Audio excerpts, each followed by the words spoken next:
think you know the real story of Medusa, brace yourselves because it's time to shatter the myths.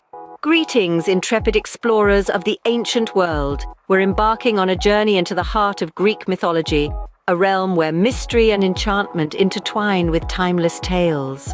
Today, we're spotlighting a character who has been the stuff of nightmares for centuries, Medusa. A name that reverberates through the annals of time, a chilling symbol of terror, a face associated with absolute horror. But hold on, how well do we really understand her? Are we prepared to delve into the murky depths behind this infamous myth?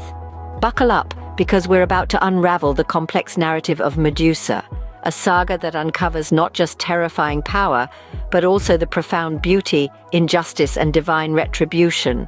High time to break the mold, challenge the conventional tales, and uncover the poignant figure obscured beneath the monstrous exterior.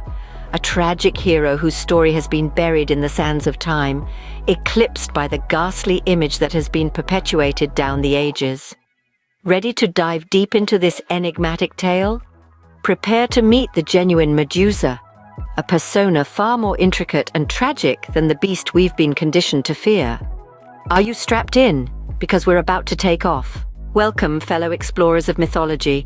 Today we're diving deep into the enigmatic tale of Medusa, the woman famed for her serpentine hair and a stare that could petrify men. Medusa's narrative has been spun and respun countless times throughout the ages, her representation enduring in art and literature.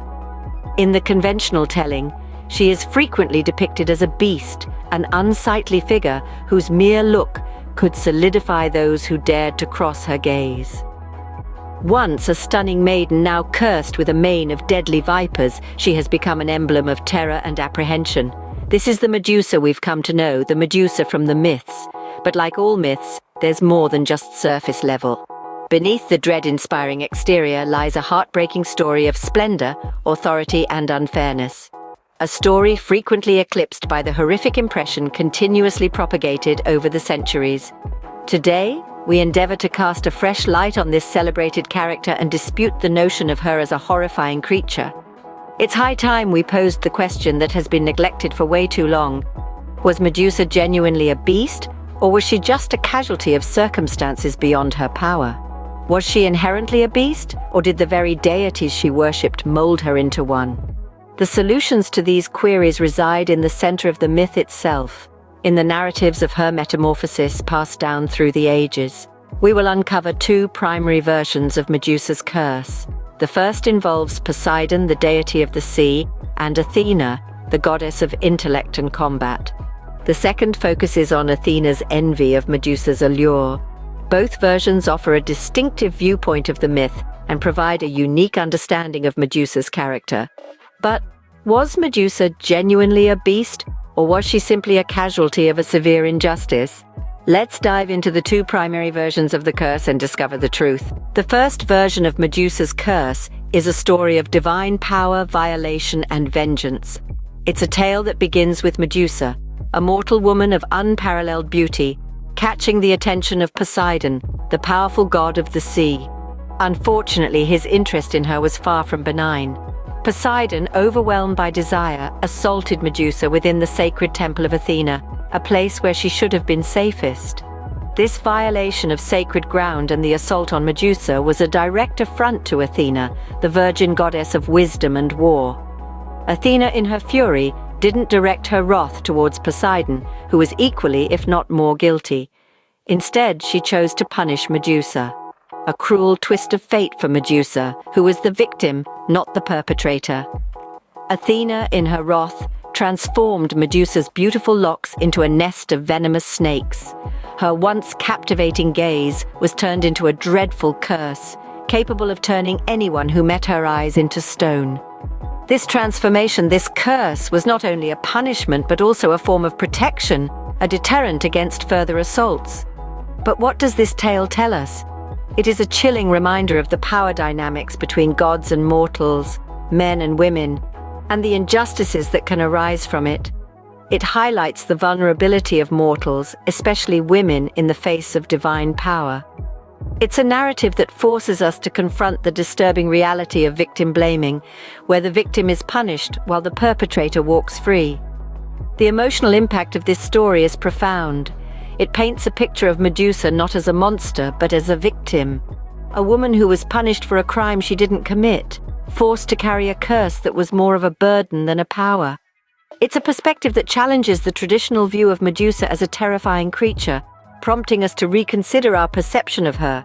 In this version, Medusa is more a victim than a monster, punished for a crime she didn't commit. The second version of the curse revolves around beauty, jealousy, and rage. In this alternate telling, the center stage is occupied not by Poseidon, but by Athena, the goddess of wisdom and warfare. Yet it's a tale where wisdom gives way to envy, and warfare is waged not on a battlefield but on a beautiful mortal woman. Medusa in this version is a maiden of unparalleled beauty, with hair that rivaled the sun's golden rays. Her beauty was so captivating that even the goddess Athena found herself envious. Can you imagine that? A goddess steeped in divine power, feeling the gnawing pangs of jealousy over a mortal woman. And so the story goes that Athena, consumed by this envy, decided to mar Medusa's beauty in the most horrific way possible. She transformed the maiden's beautiful locks into a writhing mass of venomous snakes.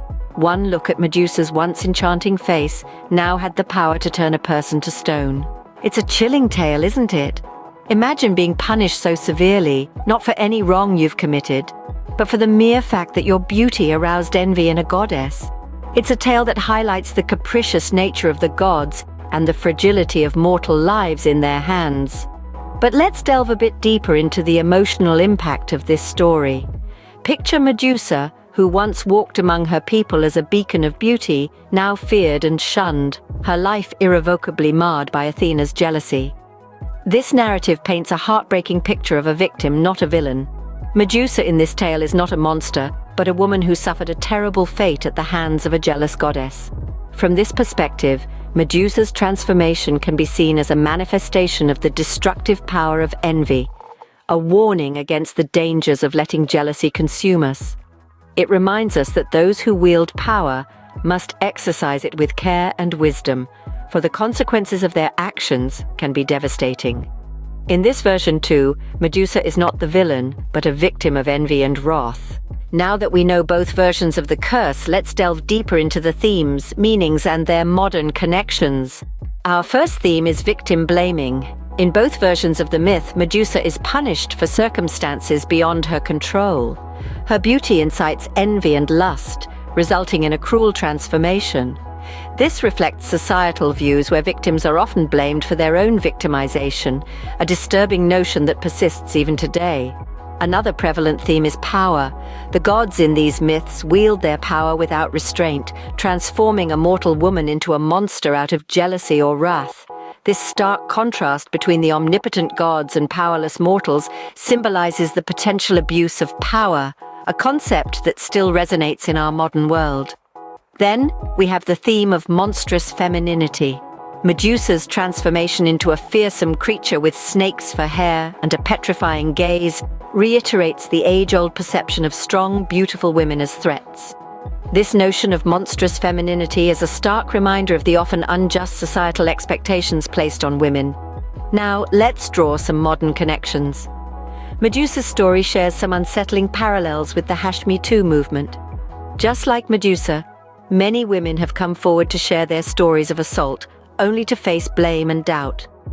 This classic myth, then, is not just an ancient tale, but a mirror reflecting age-old societal issues.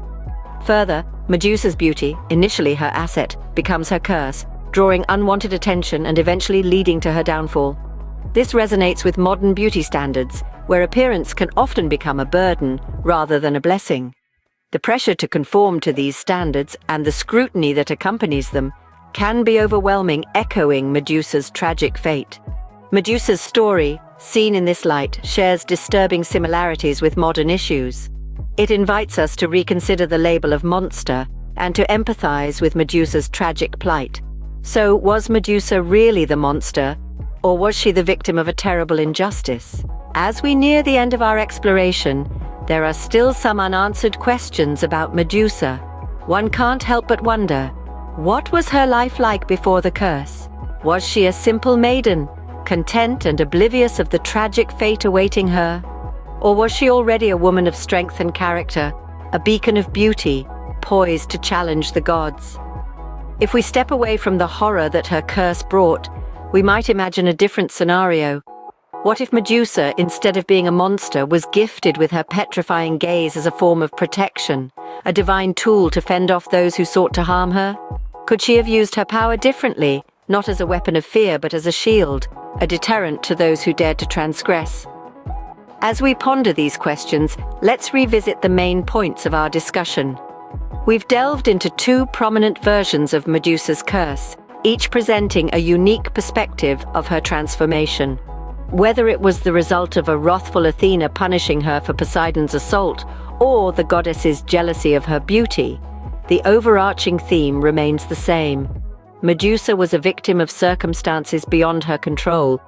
We've also examined the deeper themes present in the myth, from the concept of victim blaming, the abuse of power, to the portrayal of strong, beautiful women as threats. These themes resonate even today, echoing in movements like #MeToo and the ongoing discourse about beauty standards. Medusa's story, though ancient, continues to spark intrigue and speculation. It serves as a stark reminder of the power dynamics that have persisted through the ages and the cost that comes with challenging these norms. We encourage you to see Medusa in a new light, not as a monster, but as a tragic figure caught in godly affairs. We'll leave you with this final thought. Who was the real monster in Medusa's story?